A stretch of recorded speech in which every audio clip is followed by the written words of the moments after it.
Well, thank you very much, ladies and gentlemen, and thank you, Vice-Chancellor, for that admirably brief introduction. It is actually substantially better than one I got not long ago, when it really was brief, when the chairman was in a terrible fluster because the meeting had overrun. And he said to the audience, he said, "Oh, you haven't come here tonight to listen to me, you've come to listen to Anne. So I'm not going to dwell on her biological details."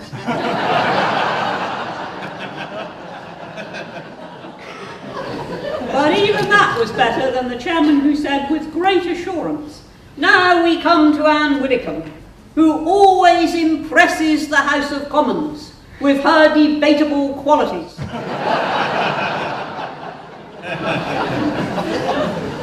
The introduction, which I dread most of all, and you, sir, came perilously close, is when whoever is doing it says, and Anne is well known for her Christian principles. And this always causes me to wince, because during one general election I produced a leaflet that was actually called "Standing Up for Christian Principles." And I was in the very busy centre of Maidstone, my constituency, and it was a Saturday morning. So the whole town was jam-packed, it was just full of people. And my agent had just finished transferring a whole lot of election literature from his car to my car, and he was driving away. And I suddenly realised he hadn't left me any of this particular leaflet. Whereupon the whole of Maidstone heard me hail on my loudspeaker, "Brian, come back! I haven't got any Christian principles."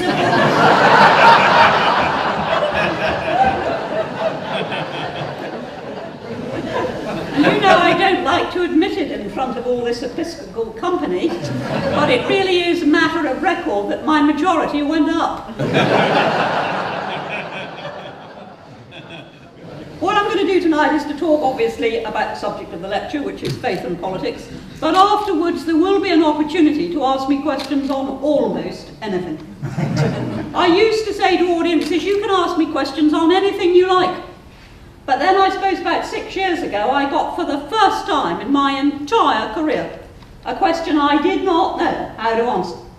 Now, usually if you don't know the actual answer to a question, it doesn't much matter, because you do one of two things. Either you waffle, but with the most tremendous authority, or you say to the person who's asked the question, you say, "Just let me go for a moment to what is underneath your concerns." And then you answer the question they didn't quite ask you. But on this occasion, I couldn't even resort to either of those two ploys. And I just stood there gaping like a goldfish and thinking, what on earth am I going to say? And the lady had stood up in the audience, and it wasn't even a political do. It was a charity lunch. And with a completely straight face, she said to me, "Please could you explain to us here this afternoon why anybody would want to have an affair with John Prescott?"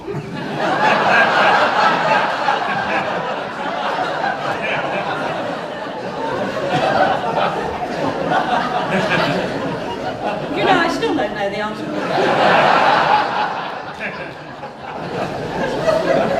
But you can ask me anything else. You can ask about, obviously about any aspect of the lecture, but you can also ask about any aspect of the current political situation. If you do, you will get a straight answer, even though it's not a political occasion. You can ask about any of those excellent books available in all good bookshops. Or you can ask about any of the television work I've done, including Strictly Come Dancing. You can even ask, do blondes have more fun? The answer is I'm not entirely certain, but there was one thing I did notice. While I was blonde, quite suddenly, men began to talk to me much more slowly.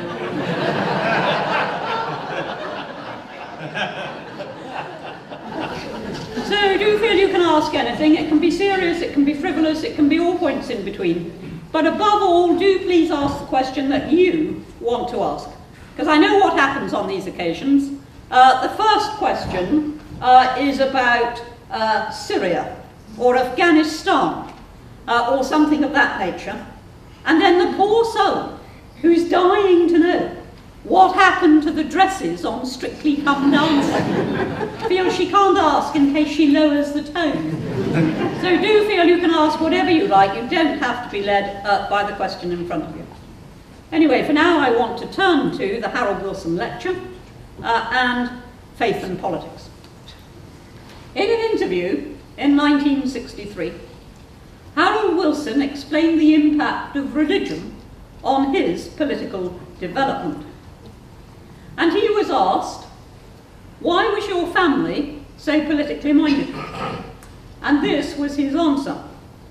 They were non-conformist by religion and radical by temperament, the Lib Lab tradition. The day after the 1906 election results came out in Manchester, my grandfather, who was the Sunday school superintendent, chose the hymn, "Sound the loud tumbrel o'er Egypt's dark sea. Jehovah hath triumphed, his people are free." It's the old story of the pursuit of religious freedom and indignation with social injustice combining to conflict with the established social order.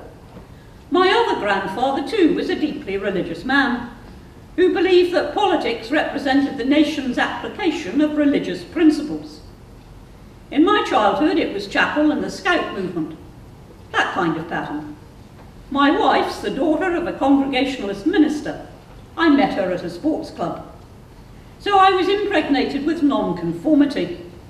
It was the soil out of which the Labour Party grew. Incidentally, there are plenty of second-generation non-conformist radicals in the Labour Party. Men and women whose approach to politics stems from their religious values that their parents planted in them. There are a lot of first generations too. I don't think you can understand the Labour Party if you don't bear that in mind. The interviewer's next question was, what impact had the writings of Karl Marx had on him?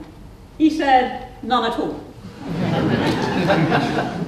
Now that is a most interesting statement from a Labour Prime Minister who was not actually influenced by left-wing political argument, but believed that he had been formed basically from the religious traditions of his family. I have to say I could say much the same thing. I come from a family that was absolutely full of Anglican vicars.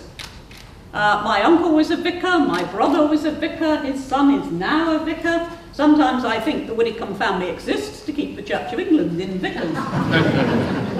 And my brother also used to tailor the hymn on the Sunday after the election according to the result.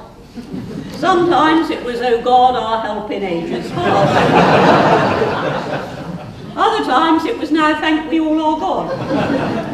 But his position and Harold Wilson's were polar opposites. So the choice of him depended on a rather different outcome. If, however, you examine Harold Wilson's speeches, he was not much given to invoking God or Scripture in the same way that earlier generations might have taken for granted. Wilberforce, for example, was driven in his fight against slavery by his religious convictions. Further back still, Oliver Cromwell, in his arguments, mentioned Christ a great deal. Today, however, that would be considered somewhat odd or eccentric, though not perhaps in America, where it is still expected that politicians will wear their religion on their sleeves. Indeed, my researchers have not thrown up much reference to God in Parliament since Enoch Powell attacked embryo experiments, although Ian Paisley wasn't always reticent upon the subject. Is our society then predicated on a division between faith and politics, on an assumption that the two must be wholly separate? I don't believe that that is possible, for faith remains a great motivator. And one has only to look at that famous partnership of bishops, Derek Warlock and David Shepherd, and the work they did in Liverpool. Men of faith, they realised that politics have a role to play in the creation of a country run according to gospel principles. In short, as government determines nearly every aspect of our daily lives, from health and education down to the collection of dustbins and the provision of double yellow lines, those who have a vision of the society they want to see must engage with politics if they are to turn that vision into a reality. There is, of course, a measure of conflict between faith and politics. Christianity, especially, but not exclusively, in its Roman Catholic form, and the teachings of all other major faiths, centre on absolutes. This is right, that's wrong. This is true, that's false. Love the sinner, hate the sin. There's plenty of room for forgiveness and understanding when standards are breached, but none at all when it comes to deciding what the standards ought to be in the first place. As Pope John Paul II said in his encyclical Veritatis Splendor, one may not determine good by what is popular or widely accepted, but only by reference to absolute truth. Something may be widely accepted as right, but can still be wrong, and vice versa. Hence he maintained that the Catholic doctrine on contraception was right, despite a very widespread view that it is wrong. Politics, on the contrary, has precious few absolutes. It's the art of compromise, of the possible, of barter, and of maintaining the uneasy balance between leading and following popular perceptions. A Christian who insists on absolutes will never be much of a political practitioner, but that is very different from saying that he may not be both a politician and adhere to his principles. It was an issue that was thrust upon me early in my parliamentary career. Shortly after I became an MP in 1987, David Alton, who was then the Liberal Democrat member for Liverpool Mossley Hill, came up in the ballot for private members' bills, and he promptly introduced one to reduce the upper time limits for abortion from the then 28 weeks to 18. It does not require a mastermind to work out that this bill, which was portrayed as repressive and reactionary, was in itself a massive compromise. David Alton and the majority of those who signed up to his bill did not believe in allowing abortion as late as the 18th week. Most of us believed in no abortion at all, but if we had proposed that, we might as well have stayed at home while Parliament debated it, because there would have been no chance whatever that it would have passed even the first parliamentary stage. We, no matter what we thought, had to be governed by the art of the possible. That much was obvious, but a more difficult challenge awaited.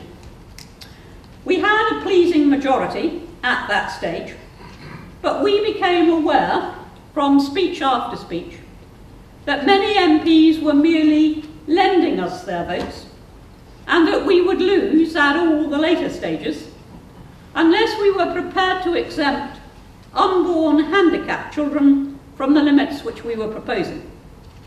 To us, it was anathema.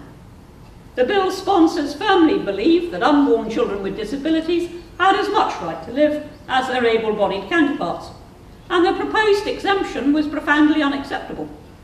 And some among our number said no, let the bill go down, no, compromise too far. Others, among whom I was one, said, do it.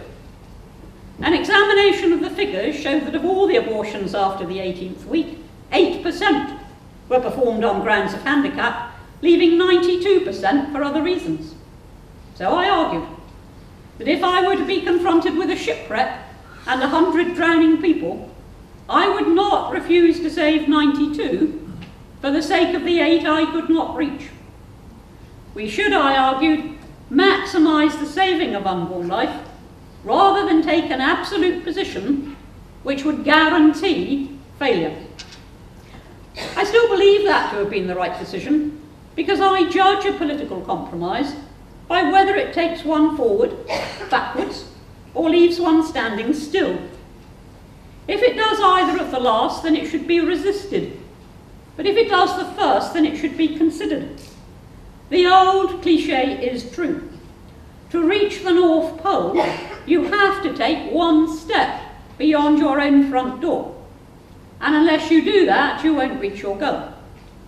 Any compromise which takes you nearer to your objective is usually worth having, even if you cannot achieve the whole journey in one giant leap. If you do take the step outside your own front door, it does not, of course, guarantee that you reach the North Pole. But for a cast iron certainty, if you don't take it, then you won't reach the North Pole. Occasionally, no journey can be made without a giant leap. But very often in such cases, the real test then is endurance, resolution, sustained over years or even decades in the face of resistance and derision, and it can yield results. One only has to think of Wilberforce, and I often do, to understand the challenges a faith-driven politician can face. The prayer of Sir Francis Drake sums it up, and I quote the short version. O Lord God, when thou givest to thy servant to endeavour any great matter, grant us also to know that it's not the beginning, but the continuing of the same, until it be thoroughly finished, which yieldeth the true glory. In such circumstances, it will not only be the enemy with whom one has to battle, but friends as well. We can imagine what family, friends and colleagues would have been saying to Wilberforce. It's no good. Give it up. Don't waste your life on a single issue. Possibly even, don't be such a bore, Wilberforce. But Wilberforce bored on. And the day came when slavery was abolished.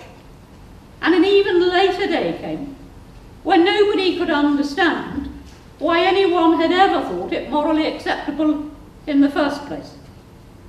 That has comforted many a pro-lifer in the seemingly fruitless quest for recognition of the humanity of the unborn, and it has comforted many another campaigner over a whole range of different issues. Often I've been asked, well, if faith is such a great driver in political life, should Christians form a separate party? But that is undesirable for several reasons. First, it carries within it the seeds of what happened in Northern Ireland when faith informed political parties, as opposed to just politics. Second, it suggests a monopoly of Christian virtue by one party, which would effectively be to say that the other parties are godless. Third, it would defeat the aim of securing a Christian influence in every mainstream party. And finally, it just ain't possible. Why not? Because Christians simply do not agree with each other when it comes to politics. I have mentioned David Alton, the crossbench peer and former Liberal Democrat MP, as somebody with whom I made common cause over the abortion issue and other occasions, such as Sunday trading, when we were comrades in arms. I visit him and his family regularly because I'm godmother to his fourth child, and he was one of my sponsors when I was received into the Catholic Church. But we can't talk politics for more than 2 minutes without coming to verbal blows. Some years ago, a new organisation was set up called the Movement for Christian Democracy, with the aim not of forming a breakaway party, but rather of drawing together Christians from all parties to see if we could determine a common agenda. We could not. The movement is still in existence, but it did not become the powerful group originally envisaged. Yet persist the bewildered. Surely we must agree. Surely the commandments to which we work are crystal clear. Well, yes, they were, and are. Take, for instance, Christ's exhortation, that ye who have 2 coats, give unto him that hath none. Straightforward enough, you might think. Yet a conservative looking at those words will interpret them as being primarily, but not exclusively, an injunction towards personal responsibility. That is our job to relieve need where we find it, rather to assume that because we have paid our taxes, the state should do it all. But a socialist, and I do mean a socialist, not New Labour. I don't know what New Labour is. A socialist will interpret it as meaning we should confiscate the second coat through taxation, cut it up and redistribute it. Now, I exaggerate very slightly, but in order to make a point. And that point being that if one very narrow text can produce varying views as to how to implement it, then it's scarcely surprising that the whole panoply of Christian doctrine should do the same, but on a much greater scale. I've already mentioned Warlock and Shephard. They were in agreement about social doctrines, but not religious ones. And the reverse is equally possible, and much manifest in this country's political institutions. So therefore, we must expect Christians and members of other faiths to differ politically among themselves and to rejoice rather than despair when they do. Yet what right have we, demands an increasingly secular society, to allow our political activity to be driven by our faith, by our religion? Surely religion should stay a private matter. It most certainly can never be just a private matter, reserved for private expression and politely ignored in public. St. Paul, in his epistle to the Corinthians, says, "We believe and therefore speak." It is the leitmotif of my political work. But Christ's command is even stronger. "Hide not thy light under a bushel." Well, my enemies have accused me of many things, but never yet of hiding my light under a bushel. Yet such is the growth of secularism that people can be very surprised indeed, and often somewhat puzzled and embarrassed when confronted with unequivocal statements of faith. So is it right in a largely secular and multi-faith society to allow, let alone expect, legislation to be driven by Christian principles? Should there be the sort of separation between church and state which one finds in France and America? Indeed, some wonder whether that might not strengthen Christianity if there were such a separation. In the United States, religion is openly canvassed in presidential elections, and positions on issues such as abortion can actually determine political success or failure. I do not believe for one moment that disestablishment would strengthen Christianity in this country, because strength depends not on law, but on culture. Consider Sunday trading. For years, England had very restrictive laws, but Scotland had none. Yet in England, the law was widely ignored, while in Scotland, you could be all but lynched if you were seen with a fishing rod on the Sabbath. It wasn't law, but culture, which informed those attitudes to Sunday. And the culture of Christianity in this country has waned to such an extent that no one who does not himself go to church or otherwise practice the faith can understand its importance to those who do, who think it worth taking into account, and who are driven by it. So disestablishment wouldn't have a magically strengthening effect. On the contrary, all it would guarantee would be the removal of any church influence from public life.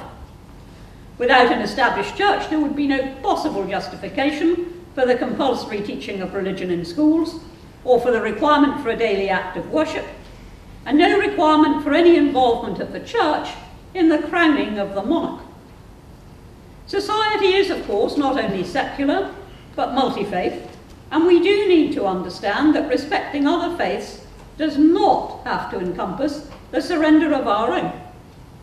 Many of the Jewish, Muslim, and other faiths simply can't understand why the establishment in this country so often seeks to deny the country's Christian heritage. The immense fight that was launched by Christians to ensure that a prayer was actually included in the official millennium celebrations, the renaming of Christmas by some councils, the ban on hot cross buns in some schools. The list is endless, and it's as baffling to minority faiths as it is to serious Christians. Ironically today, the political arena is the one where outside a church itself it is easiest to express a faith and views which may not always be fashionable. In the rest of the country, freedom of speech is being suppressed by the application, or more usually the misapplication, of hatred and equality laws. Recently, an official with Trafford Housing Trust wrote on his private, and I stress his private, Facebook site that he did not agree with the redefinition of marriage. He used perfectly moderate language in expressing this view, as observed by the judge who ruled what followed to be unlawful. What followed was that one of his colleagues at work saw it and complained to her employers, whereupon he was demoted with a 40% pay-cut. So there is a creeping Big Brother situation in which what we do or say privately can provoke discrimination at work, a phenomenon previously associated with totalitarian states. Yet the politician retains the right not only to hold, but to express a view, and that includes a view that is based on faith. The politician can say, God bless to anyone, but lesser mortals have been warned that their jobs are in jeopardy for offending people. Such is the hostility now against faith. How long before the politician finds it politic to push his faith under the nearest bushel? Yet it's important for democracy that the electorate knows what drives the people for whom they're asked to vote, that they understand motive as much as they understand policy. And it's essential that voters understand the implications of faith rather than assume a stereotypical reaction.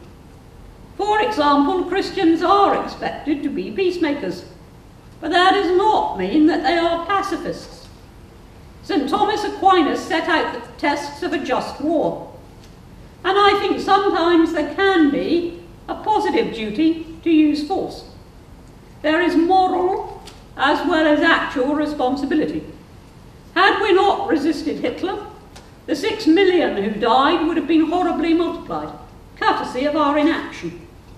I would have grown up under the swastika, and my Jewish friends wouldn't have grown up at all. We were right to fight, we were right to kill. Yet even in war there are limits.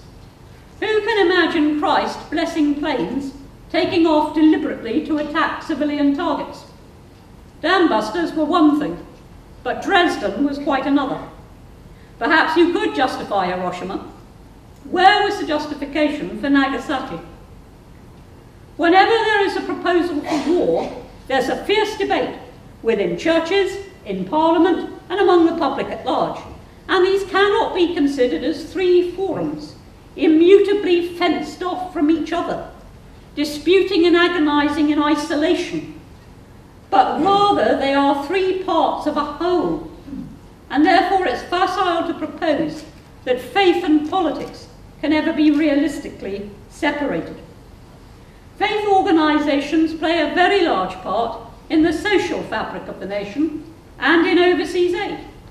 Their role isn't restricted just to moral debate. Political decisions will then determine how easy it is to effect change and to bring relief where it's needed.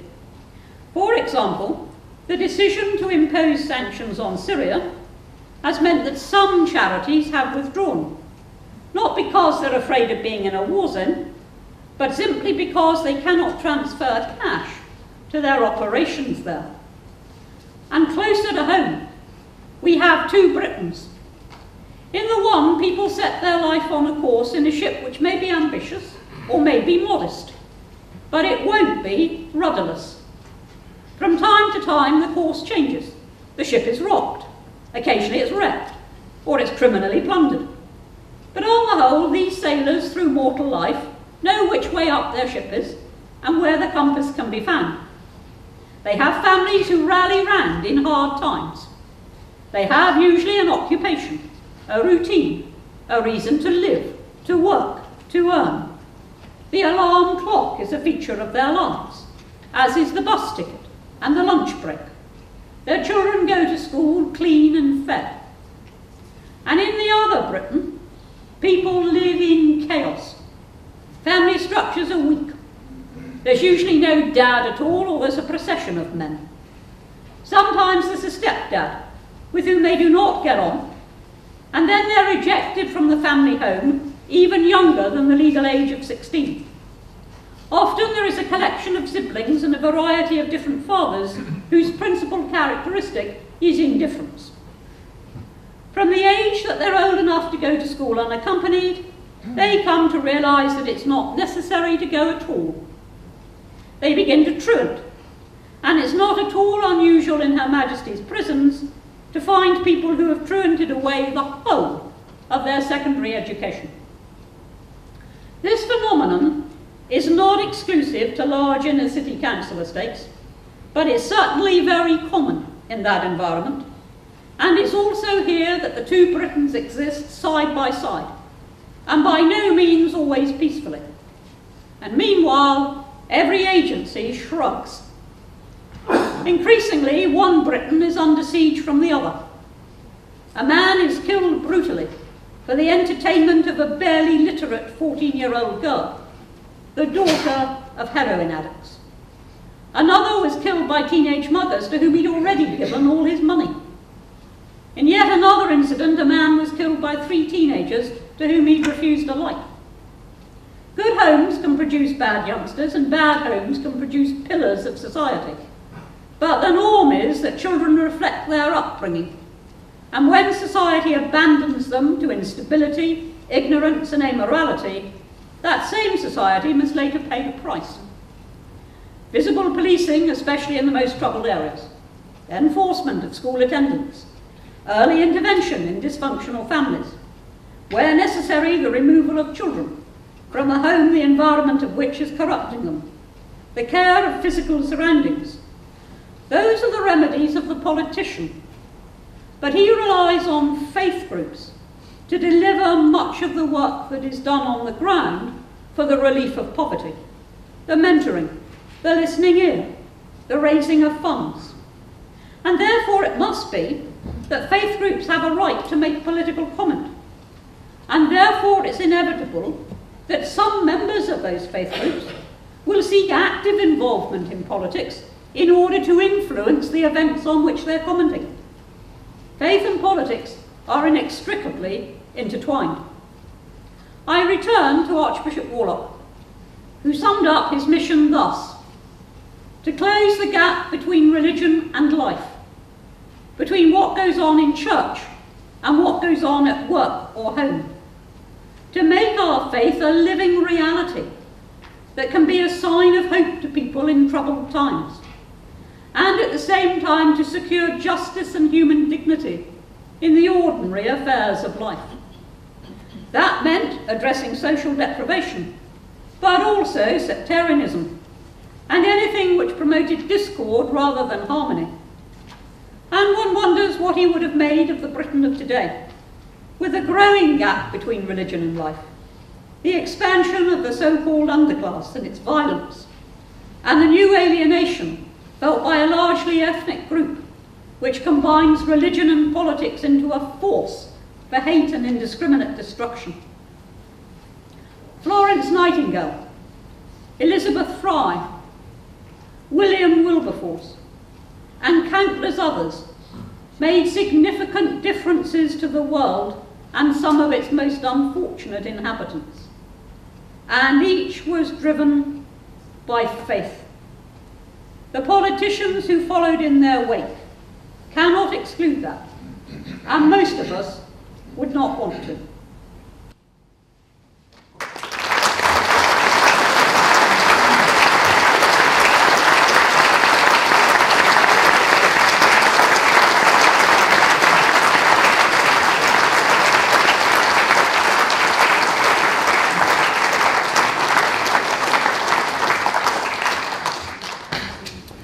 Thank you, Anne, very much indeed. I've never quite heard an invitation like the invitation you made at the beginning of this lecture.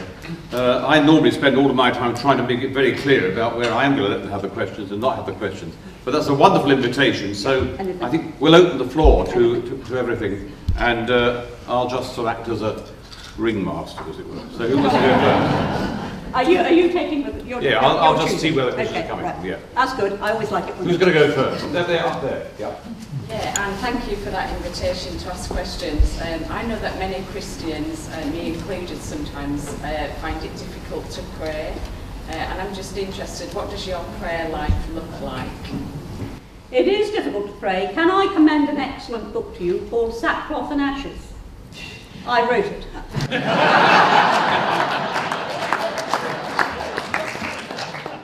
And in that, You got one with you? No, I haven't, I'm afraid. It's the first Bloomsbury Lent book, and you can get it either on Amazon or in any good bookshop. But in that, I draw an analogy.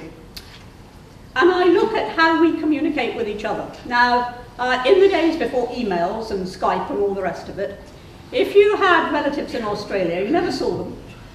You had to write letters and then wait weeks for the letters to come back. And if you were to call them up by telephone, you had to make what in those days was called an international trunk call, and you would book it in advance. And then we all got a little bit more sophisticated, and telephones became the norm, and you could just dial up Australia and you didn't have to book a call. And then along came emails, and you could communicate your thoughts with your relatives immediately, and then along came Skype, and you could see them. And prayer life is a bit like that. You start trying to communicate with something which seems very, very far away. The results can seem a bit slow. It can all be a bit confusing because you can't actually see the person that you're communicating with. And then, with practice, it gets a bit easier and you start chatting. And then you can do it very quickly, and then although you can't see God literally, in your mind's eye, you have some idea of what you're addressing. And it really is a question of going along that path. And I always say this, we do ourselves a disservice, and Bishop may disagree with me, we do ourselves a disservice in prayer life if we always start by trying to concentrate on God the Spirit, to whom we're praying. We have no experience of God the Spirit. We do, however, have experience of human beings. And I find it very helpful to concentrate sometimes on Christ the man. Christ understood things. He understood big things like Lazarus, but he also understood very small things. Do you remember how he made breakfast by the lakeside for the, well, they became the apostles, for the disciples who'd been out all night fishing? And he thought, they're hungry. He didn't say, now I'm going to give you a blessing and we're going to discuss some theology. He said, they're hungry. I'm going to light a fire. He knows our small needs. And sometimes when I see a rose, instead of saying thank you for the rose, I think you'd have loved that because you love the lilies of the field. So if you do it that way, I may be talking the most awful heresy here, but if you do it that way, I actually find it helps. Who's going to go next? There we are. You mentioned Northern Ireland, and a weakness there is that faith informs political parties rather than politics. So I get from that political parties serve conflicting purposes, and I wondered what conflicting faith parties serve. I think I need you to expand on that, but I haven't entirely got it. Yes, I mean political parties serve. I know we're in a university, but you're just being too clever, sir. Yeah. Pursuing the analogy that there are parties in politics. Yes. There are parties in faith. Oh, yes. Faith with a capital A. Yes, got you. But it's made up of many different religions. Different sections, So, yeah. What you could, and very often they appear to conflict. And I'm just asking, what do conflicting faith parties serve? I think if you have faith, there is a perpetual search for truth. And one of the reasons why I became a Catholic is that it seems to me quite obvious that you need an arbiter in the search for truth. This is the Newman position, two opposite propositions cannot both be true. It cannot be true that God exists and that God does not exist. There's got to be one or the other.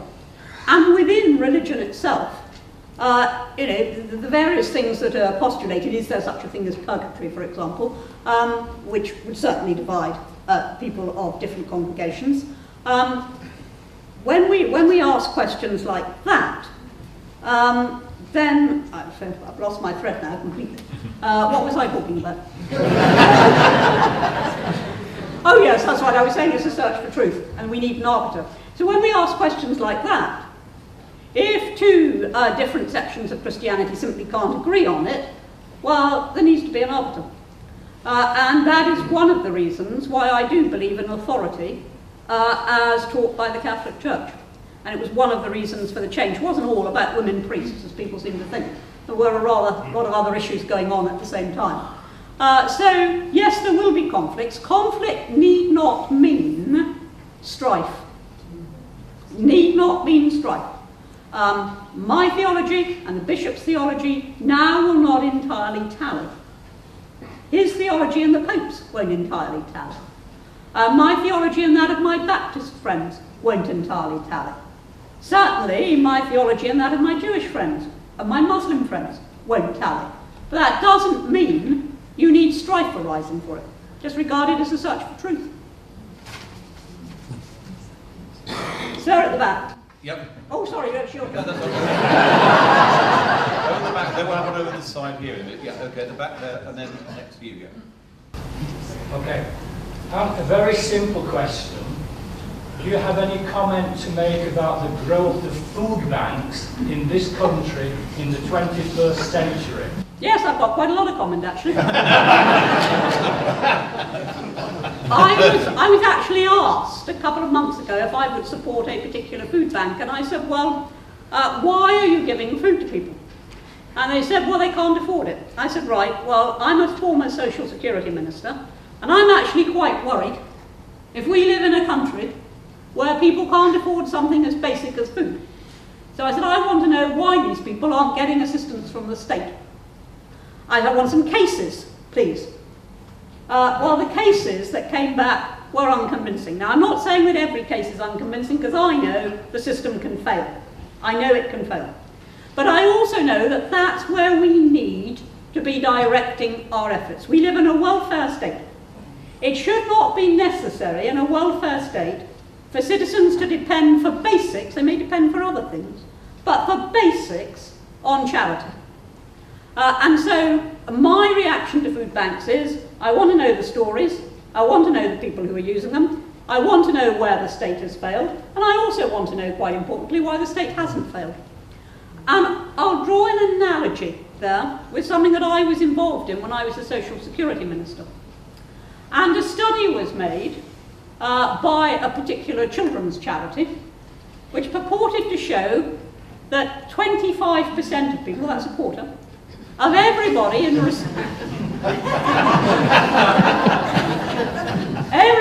receipt of benefits couldn't actually manage. But the study covered everybody. It covered people on in-work benefit, people who were getting mortgage assistance, because in those days you could, people who were living wholly on income support. It covered single people, it covered people with families, it covered a whole range of benefits. And I said, hang on, if a quarter of them aren't managing and 3/4 are, it isn't the whole system that's failing. I want to know about that quarter. I want to know why they can't manage and what is peculiar to that quarter. And I never did get a straight answer.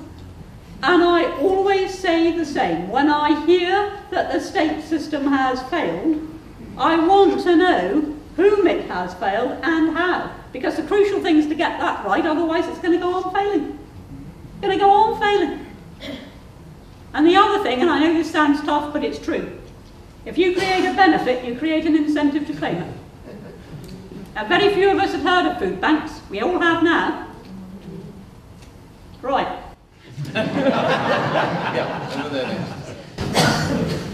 Yep. Given your views on female priests, Yes. what do you think about the compatibility between Christianity, especially Catholicism, and feminism? They're totally compatible. I'm a feminist, probably not by your definition, but I am by mine. And I'll tell you why. I am old enough to remember and to have lived through and experienced the days before the passing of the Equal Opportunities Act. And in those days, I was graduating at the time, In those days, it was perfectly lawful for employers to advertise a job with 2 different rates of pay underneath. One for men and one for women. That was lawful. It was lawful to refuse a woman a mortgage simply because she was a woman.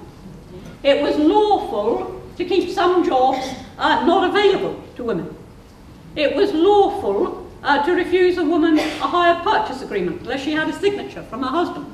Now, I used to say, give us the equal opportunities and we'll prove to you we're as good as the men. Unfortunately, what we've now got is a completely different attitude towards feminism. It isn't, let us have the equality of opportunity and we'll show you how good we are. It's now a whinge about how we need special help and we need this, that and the other.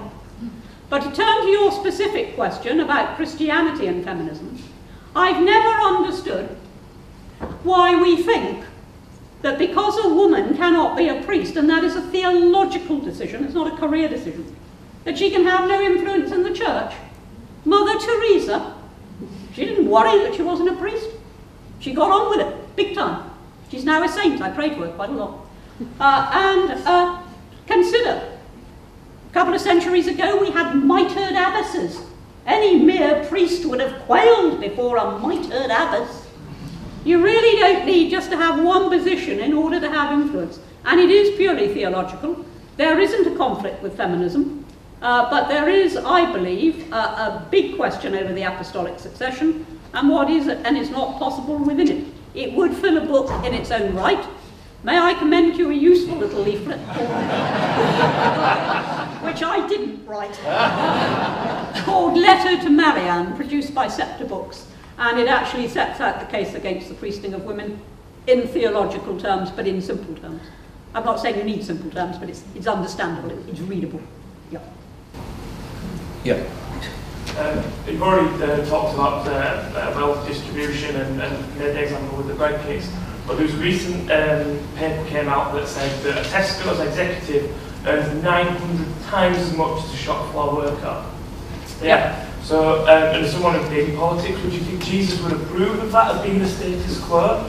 Or do you think that without rate distribution, that large companies and directors, you've made the contrast between 2 types of Britain there, the alarm clock getting people working and they're not working, would you not say there's a third type of people who are taking vast amounts of money out of the economy and not paying people under them because of their monopoly of the economy, not paying as a middle?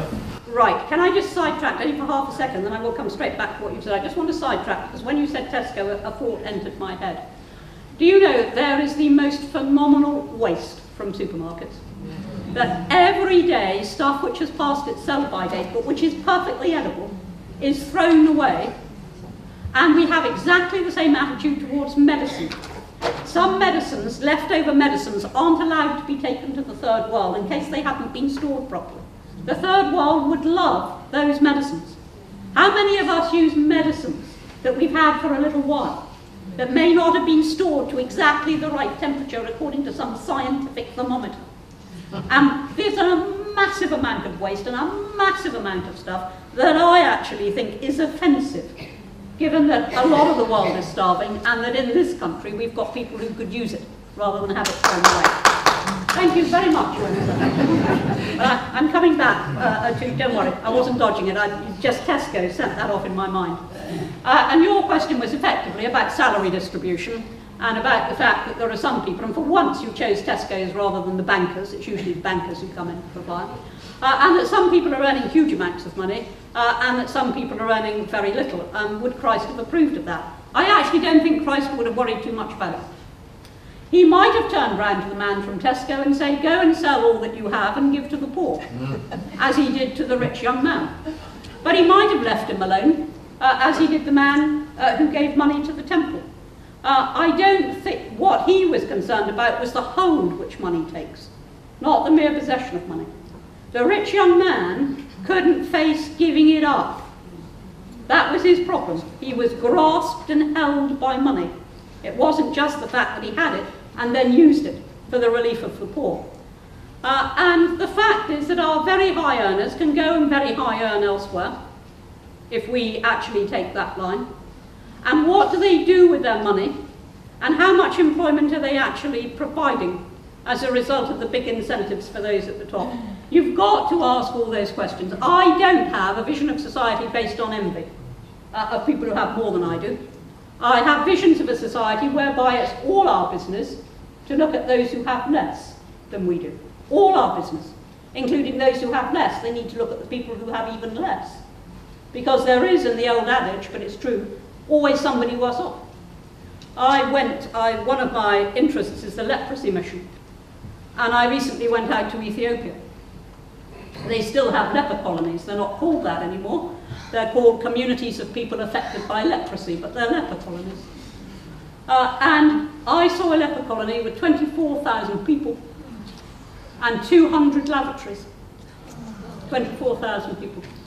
I went into one hut where there were two very old men living. One had no use of his legs because of leprosy. He was also blind because of leprosy. He had to beg for his food. There was no other way he could make an income. And he was taken out every day by friends who took him to a begging position outside a church, almost inevitably, where he did his begging. The other old man couldn't get up from his bed. He just lay there and waited for the other chap to bring back the money. Now, by any definition, even the poorest paid worker in this country, with a health service and a home and a job, even if it's not well paid, and clothes and enough to eat, is living in a palace compared with that old man. And one of the things I really worry about is when I hear people inveighing against overseas aid and saying, is this, you haven't, I'm not saying that for a moment, inveighing against overseas aid, saying that it's this country that we need to look after first. We need to look after everybody that we can when we have more than they do. And I would also say this, don't judge the man at Tesco's, you've no idea what he does with his income. You don't know. Some of the biggest benefactors have been very big earners, and they couldn't have been benefactors had they not been. Right, okay, there was somebody over there. Yeah, just here, just in the middle, yeah. Yeah, hi. You've talked about making a difference and kind of creating the society that you want to see, which I think is, you know, a worthy goal, and it's important people get involved. As a gay man, I kind of have an experience of the society that you want to create, and it's a society that, as I've grown up, I've seen kind of the impacts of that society upon my peers who have maybe felt that they haven't been able to be themselves, and at school haven't been able to be taught that, you know, it's okay, and haven't been able to overcome those kind of feelings. So initially, I must admit, part of the reason that I came tonight was that I was going to be quite angry at you, Anne, because of the, you know, because Carry of on. that. But I have to say, tonight has changed my mind, but I don't think it's changed my mind in a way that we're going to agree on is positive necessarily. Because I come here and I don't see 1,000,001 students. And I think, or perhaps I put to you, that means that you've lost the argument, and that we're now living in a more tolerant, more loving, more Christian society.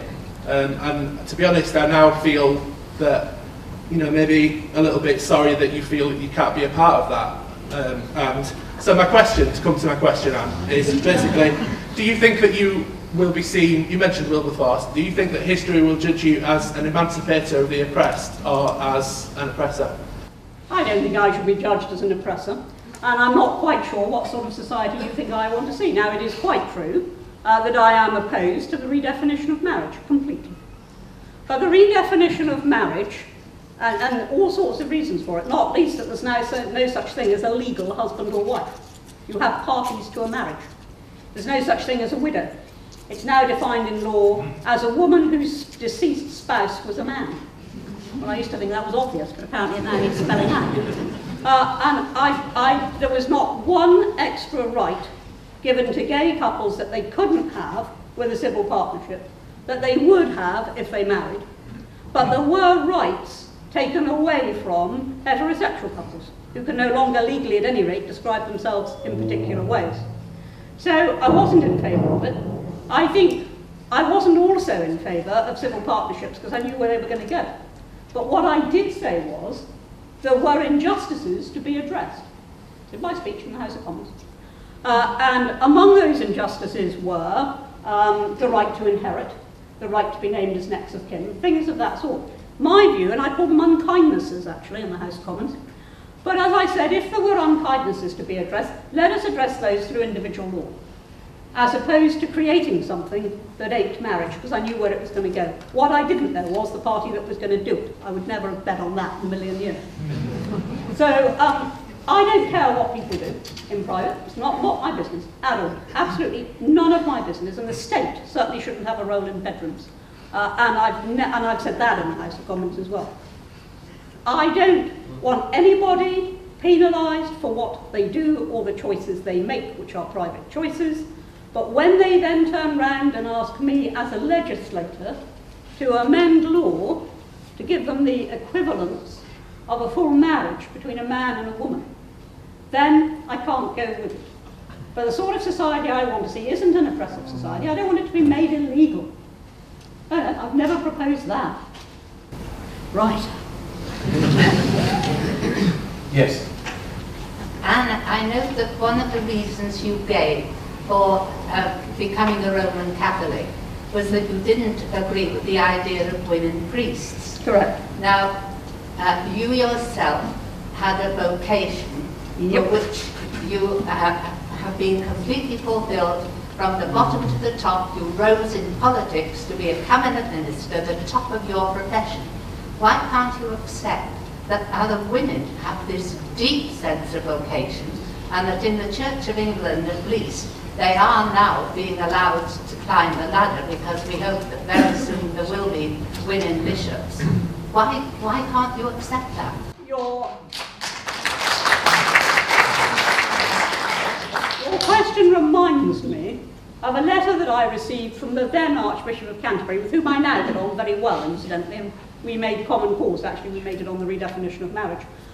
We do now get on very well, but at the time when I left the Church of England, I received a letter from the Archbishop who said almost exactly that. He said, how could I, as a woman MP, deny a woman the right to be a priest? And my reply was, well, as far as I know, neither I nor any male MP stands in persona Christi at the point of the consecration. And what I wasn't rude enough to say was, and if you don't understand that, Archbishop, that's why I'm going. And it is illogical. It is a question of not, does a woman want to do it? It is a question of, is it theologically right? Now, Christ didn't appoint a single woman apostle, and before you say to me, oh, he wouldn't, it was against the conventions of his time, I ask, are we talking about the same chap?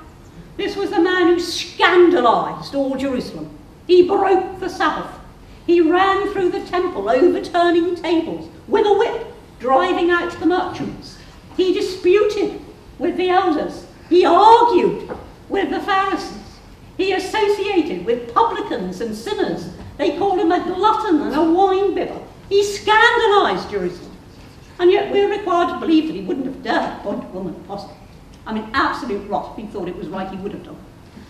But secondly, there's the whole point of what the woman does. Now, if it's a minister, it doesn't make much difference. But if it's a priest has a specific role.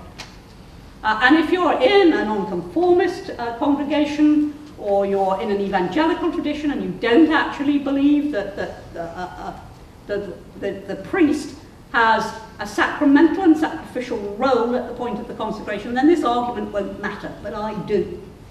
And the argument is that the priest stands in persona Christi. And it is as difficult to imagine a woman standing in the person of Christ as it is to imagine a man standing in the person of the Virgin Mary. But that is all very, very superficial compared to the enormously deep arguments that there are, and I can only recommend to you a letter to Marianne. Read it with an open mind, and you might understand that we're not just trying to deny women a vocation, we're actually exercised about the theology of it, which is what I thought the church was about, not a career ladder. I never think so, with even not you, sir, but with even some. Okay. when Jesus rose from the dead, the first person to whom he revealed himself was a woman. And who got him to do his first miracle? A woman. So in fact, as I said at the time, it's quite obvious that he valued women highly. They were the first witnesses to his resurrection. They did, one did persuade him to do his first miracle. All through the Bible, they played a tremendous role. They were playing a big role in Holy Week, which must have been terrible for him. He knew what was coming if nobody else did. They played a big role in Holy Week. And so I have no doubt that he valued women highly. But he didn't appoint a single woman apostle. Now, for the sake of everybody else in the room, for whom this may not be the most overriding consideration, although I'm quite happy to engage if it is, anybody else like to ask a question? Oh no, you're doing that, aren't you? Well, yes, I think the Bear would like to ask something, actually. Yeah. And the danger of being the one who changed the tone, you've talked about how your religious affiliations changed. Yeah. And you reflected partly on changes that the current government's made. Has your political affiliation changed at all? No. My political affiliation has been constant from the time I was old enough to know what was going on until today. Now, initially, I went into politics to fight socialism. And if I say that to an 18-year-old today, because contrary to your belief, sir, I talk to quite a lot of 18-year-olds, if I say that to an 18-year-old today, they look at me as if I'm speaking Greek. Huh? What? But when I was growing up and had my first time vote, and for that matter, even 20 years later, when I first came into Parliament, the world was very sharply divided between two great conflicting political ideologies. And 20 years after the fall of the Berlin Wall, or more than 20 years after the fall of the Berlin Wall, is easy to forget. But for decades, the future of the globe was the centre of a struggle between conflicting political ideologies, capitalism versus communism.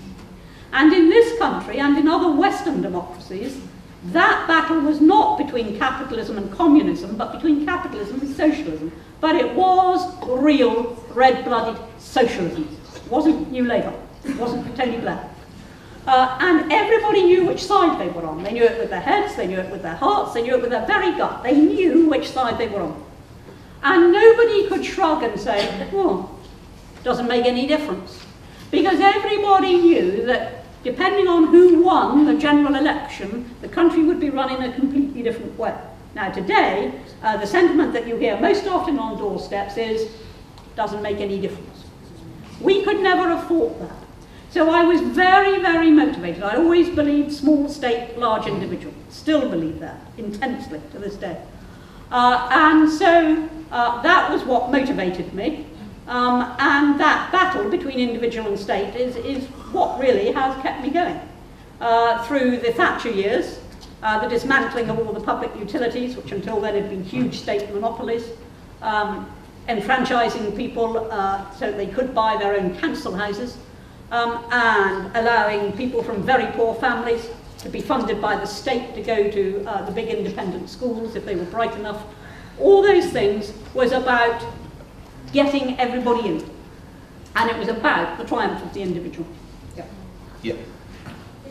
Very simple one. What do you consider the highlights of your political career and conversely the lowest point? Right, I can tell you the highlight, and it has nothing to do with being a minister, being in the shadow cabinet, nothing like that at all. I was on the front bench at the time, but I was acting solely as a constituency MP when I got one of my constituents out of jail in Morocco.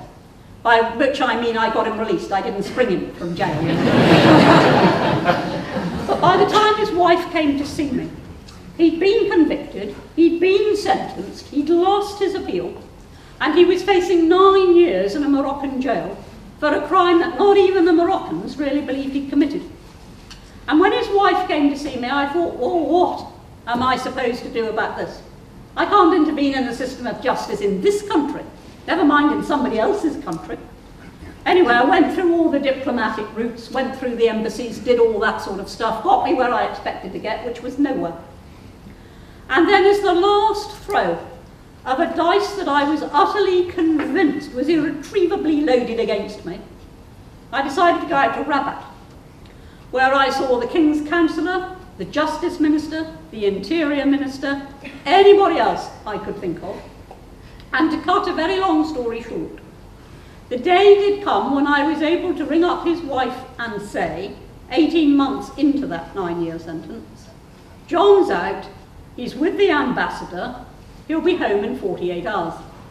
And her reaction when she finally absorbed what I was saying, she'd got so used to deferring hope, I had to take a little while to persuade her. But when she'd finally understood what I was telling her, her reaction told me why it was I'd become a Member of Parliament. And I think the sad thing is this, on both sides of the House of Commons and in all parties, the overwhelming majority of MPs can point to such moments when, because they were where they were and did what they did, however quirky it might have seemed to others, and most people thought I was mad to be going out to rabbit, however quirky it might have seemed to others, they made not a drop of difference to the nation.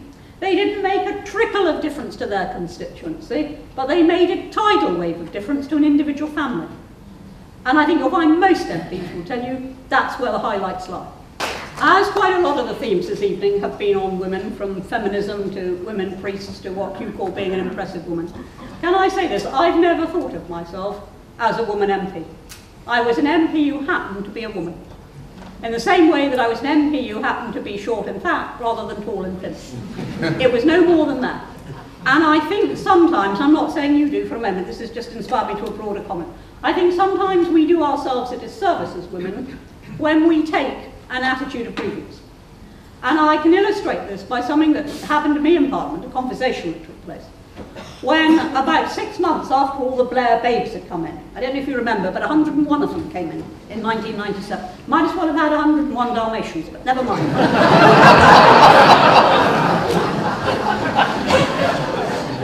And about 6 months later, one of them came up to me in a corridor and said to me, "Anne, isn't it horrible how the men are so rude to us?"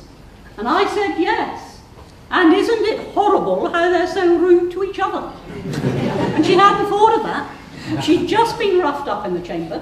She assumed it was because she was a woman. In fact, it was because she was useless.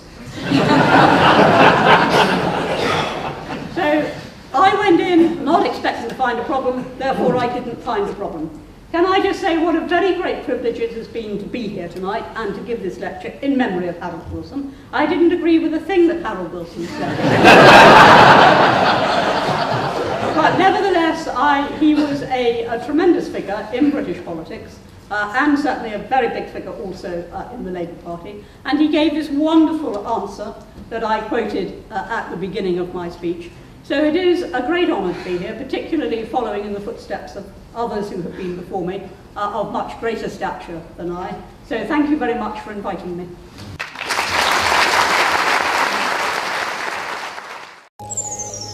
The University of Huddersfield, inspiring tomorrow's professionals.